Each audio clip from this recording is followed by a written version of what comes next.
Welcome back everyone. You may be having an issue with your PlayStation 4 where for some reason you're just not able to turn on this console. Now this can happen for a couple of different reasons, but the first thing I'd recommend doing is double checking the power itself. So double check the cord that is plugged into your specific console and the outlet, and you may want to check the outlet itself where your console is actually plugged into. Sometimes the console may be plugged into an outlet that is actually fried, and maybe the outlet above it works but the bottom one doesn't work. So that's the first thing I'd recommend doing. Maybe plug in like a different charger, or plug in like your phone or something like that within the outlet and see if that ends up charging it. If you're noticing that it's not charging anything, then the outlet is pretty much fried. However, if things are charging, then you may want to check the wire itself. I would recommend trying out a different, power cord if you have, or if you have an extra PlayStation cord, I would recommend trying it out, seeing if that powers up, your PlayStation 4. If it does, then that pretty much means that, wire is fried.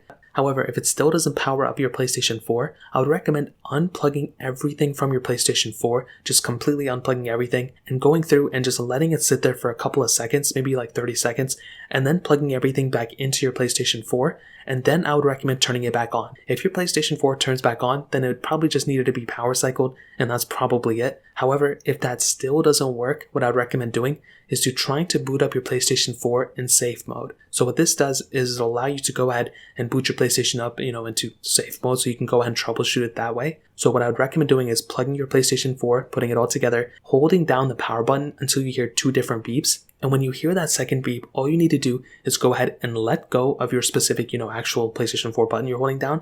And you want to go ahead and see if it's restarting. So if it actually does boot into safe mode, you can go ahead and actually either you can factory reset it, which I wouldn't recommend doing. I would mostly check for a software update, see if there's any updates available for your PlayStation 4. But what I would recommend doing is to actually go ahead and then from there you can go ahead and update it and it will probably end up fixing itself. However, if your PlayStation 4 is still not turning on, you may want to contact PlayStation 4 support or just PlayStation support and have them take a look at your PlayStation, because there may be an issue with it. You may have fried something or whatever the case is, and they may be able to fix it for you from there. So that's pretty much it. If you guys have any other questions or anything like that, let me know in the comment section below. Hit the like button, that would mean so much, but definitely hit that subscribe button. More importantly than everything else, I love every single one of you guys. Hopefully I'll catch you guys in the next video. Peace out till then.